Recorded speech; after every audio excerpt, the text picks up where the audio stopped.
But I asked you to dig up something I can use against Firefly. Did you bring me his record? No, no! And the boy gets a cigar. And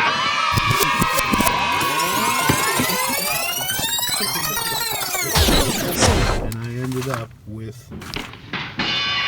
4 Supermen Conquer the Moon. So yeah, I never thought I'd find one of these for myself, and it's a testament to patience paying off. Nice big card, 10 inches, no maker stated, and obviously they are upsized versions of the classic MPC Spaceman. Here's a bag from 1972. Although these particular figures are upsized versions of earlier iterations of the figures, the 4 here in the front are as originally issued in 1963 with the Fireball XL5 playsets.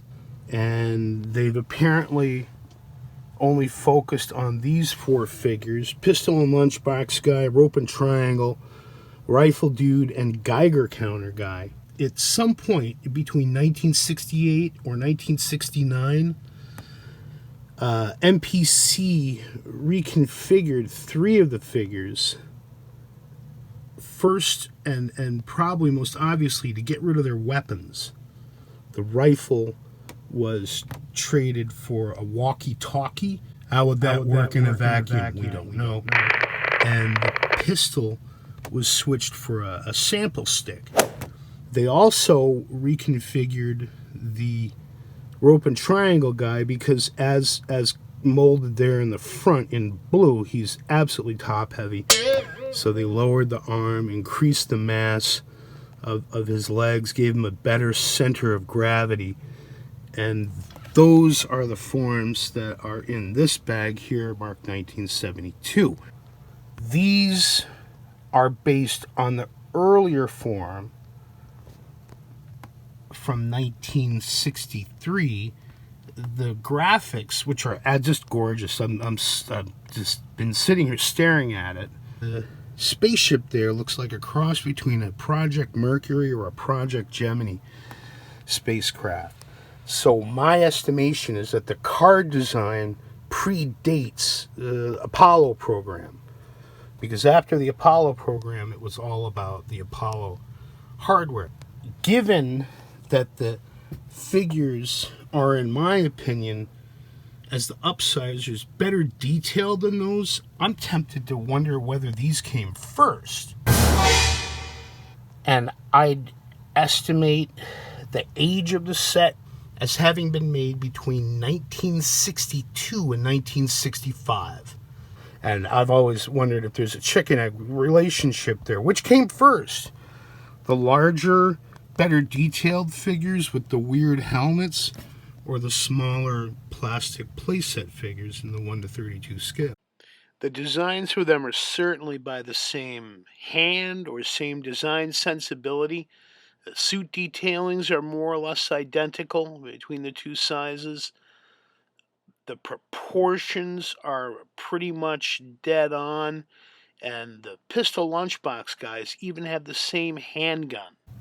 And even though this package is only secured by 57 to 60-year-old staples, it's going to stay sealed because fortunately I was able to come into a batch of these things a couple years ago, and I think they're my favorite Spaceman figures. There's something about them in this larger size that is so much more rewarding than the smaller ones, and it isn't just the detailing with the weird fishbowl space helmet. There's a completeness about them. And I selected one from my batch to do some painting on because his helmet has like a flaw. It doesn't quite close there. He also has a tendency to fall over. In fact, they're all top heavy and they all fall over. The bases are too small. You can see here the Rope and Triangle Guy, he's just like teetering waiting to be pitched over into the abyss. And the rifle leans a little bit. The only one who really stands right is the Geiger counter guy. While their sizes are different, the figures remind me conceptually of the large Rex Mars figures by Marx from the very late 1950s, who were also bristling with weapons and had a Geiger counter guy. I asked Toy Soldier HQ about these things, and he's got a point. If they were made by multiple toy makers, they'd be marked. If they were made by Miner Industries, they'd be marked. I just noticed something different here. The loose ones do not have numberings on their bases. Look at that. Oh boy. No number on the base. So here are the undersides of all the loose specimens. And there are no numbers on the bases, where these all clearly have numbers. And apparently they did not pursue the other poses that were possible, including no camera guy. Love the camera guy. And there's no spacewalker, and there's no pilot, or at least not in what I've been able to lay my eyes on. Look at the painting, though. Jesus.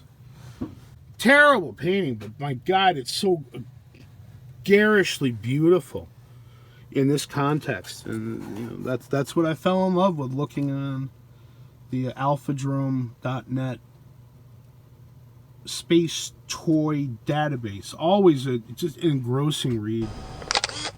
That's a nice family snapshot. And here's the one I've been painting or altering with acrylics. Hardly any paint on it at all.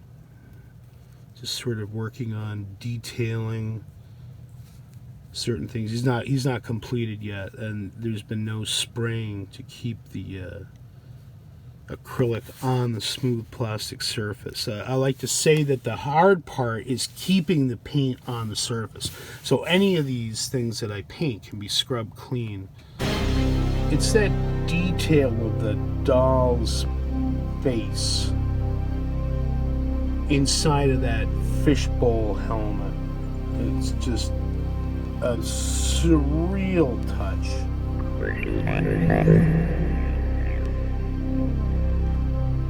Creates an optical effect by the concave on the inside of the helmet. I'm not sure if the camera's getting it, but these are just the weirdest Spacemen ever, and I think they're my favorites.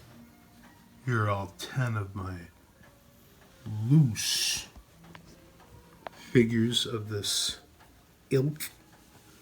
Whether or not these came from 4 Supermen on the Moon carded sets is now unknown because of the numbering.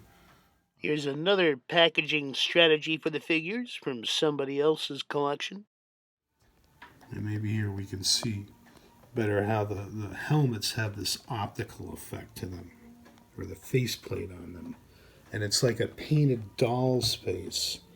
Well, painted eyes. Oh, that was weird. On like a doll's face underneath it. And I mean, that's weird. My God, these would have bugged me right out when I was a kid. Never heard of them until now, or at least I have no recollection of encountering them as a kid, whereas this size, I had a whole bucket full of them. And there they are, pinned up on the oval wall, right next to Jack Porkins, where they belong.